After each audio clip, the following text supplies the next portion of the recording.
Assalamualaikum warahmatullahi wabarakatuh. Halo teman-teman, kita ketemu lagi nih di pembahasan materi sejarah kebudayaan Islam.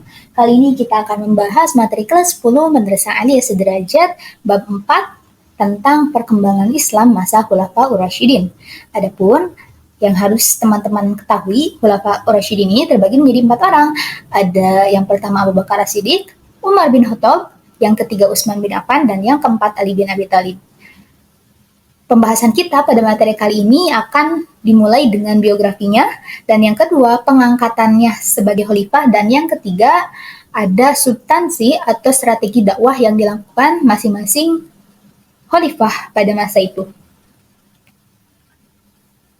Yang pertama, Khalifah Abu Bakar As-Siddiq. Abu Bakar dilahirkan 2 tahun setelah tahun gajah yang bertepatan dengan tahun kelahiran Rasulullah. Nama asli Abu Bakar adalah Abdullah dan diberi julukan Abu Bakar. Bakar adalah nama unta yang masih muda. Nama lengkapnya adalah Abu Bakar bin Abu Quhafah bin Murrah bin Ka'ab bin Lu'ay bin Ghalib bin Fihr. Masa kepemimpinan Abu Bakar yang sangat singkat, yaitu 2 tahun, 3 bulan, 10 hari.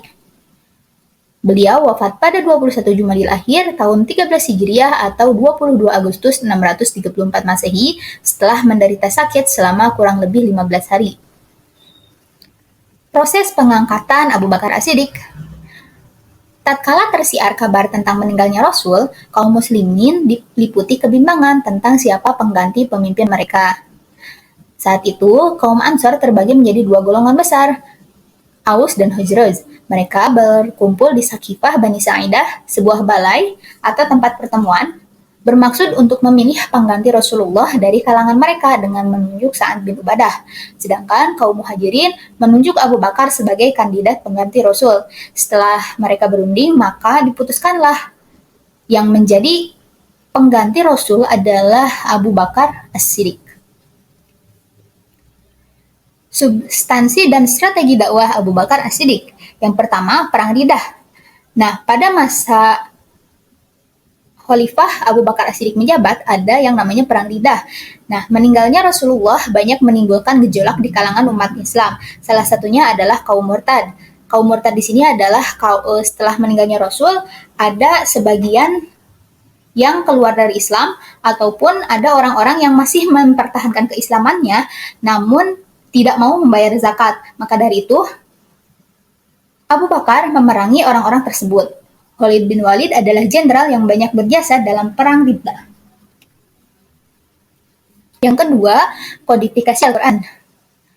Munculnya Perang Riddah menimbulkan banyak korban termasuk para penghafal Al-Quran. Kenyataan ini sangat mengkhawatirkan dan merugikan.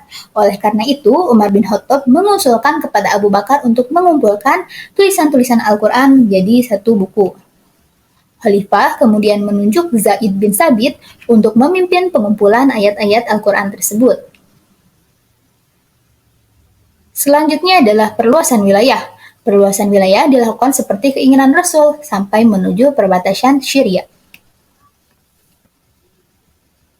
Selanjutnya kita akan membahas khalifah kedua, yakni Umar bin Khattab. Umar bin Khattab lahir 13 tahun setelah kelahiran Rasulullah. Nama lengkapnya adalah Umar bin Khattab bin Nufail bin Adi bin Ka'ab bin Lu'ay. Umar mulai memegang tampuk kekhalifahan pada hari Selasa 22 Jumadil Tsani tahun 13 Hijriah, bertepatan dengan 13 Agustus tahun 634 Masehi. Umar bin Khattab wafat pada tanggal 3 Zulhijjah tahun 23 Hijriah. Masa kepemimpinan beliau adalah 10 tahun, 6 bulan, 10 hari. Pengangkatan Umar bin Khattab.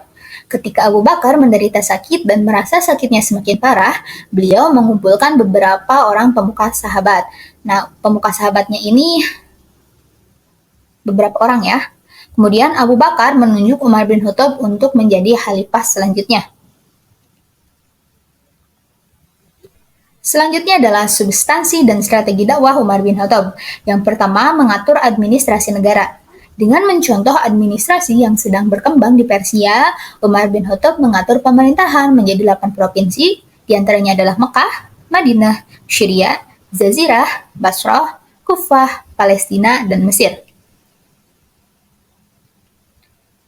Yang selanjutnya adalah mengeluarkan undang-undang. Pada masa Umar,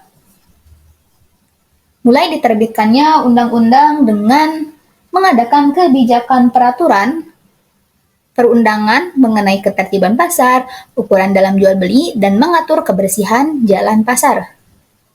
Selanjutnya adalah membentuk departemen. Di antara departemen-departemen yang dibentuk ada jabatan kepolisian, mendirikan pengadilan, mendirikan departemen pekerjaan umum, dan mendirikan Baitul Mal.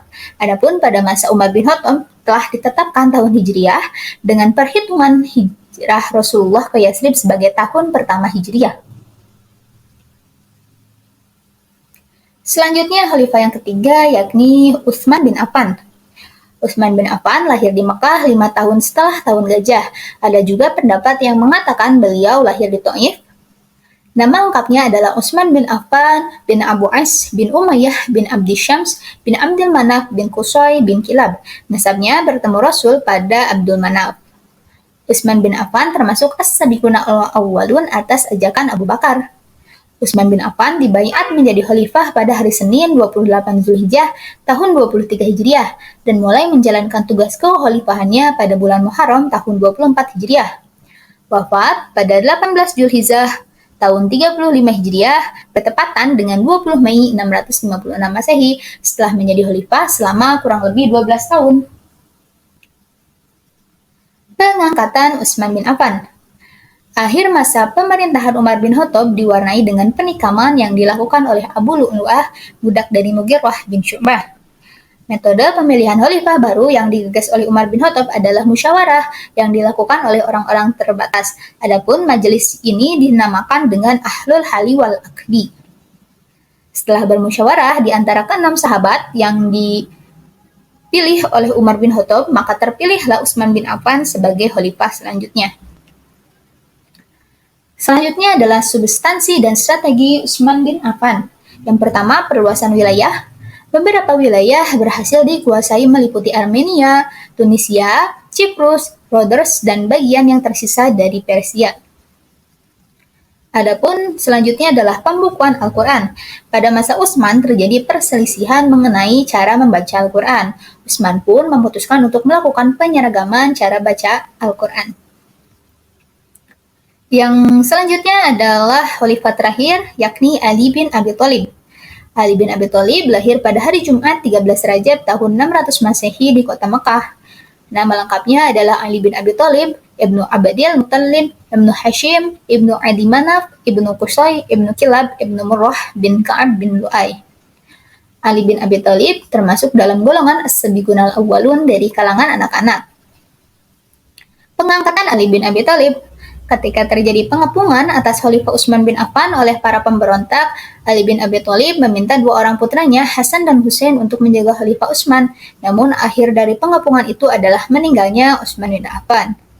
Pasca peristiwa itu, para sahabat berkumpul dan mengutarakan pendapat mereka kepada Ali bin Abi Thalib agar Ali menjadi khalifah selanjutnya. Ali dibaiat menjadi khalifah pada tanggal 24 Juni tahun 656 Masehi di Masjid Nabawi. Selanjutnya adalah substansi dan strategi dakwah Ali bin Abi Thalib. Yang pertama, meredam beberapa pemberontakan yang terjadi seperti Perang Jamal antara Ali dan Aisyah, juga Perang Siffin antara Ali dan Muawiyah. Yang kedua, memecat kepala-kepala daerah yang diangkat Utsman, kemudian mengirim kepala daerah baru yang akan menggantikan mereka. Yang ketiga, mengambil kembali tanah yang dibagikan oleh Utsman kepada keluarganya dan mengembalikannya kepada negara. Baik, cukup sekian pembahasan kita pada materi kali ini. Thank you, don't forget like, comment, and subscribe. Mohon maaf apabila ada kesalahan. Wassalamualaikum warahmatullahi wabarakatuh.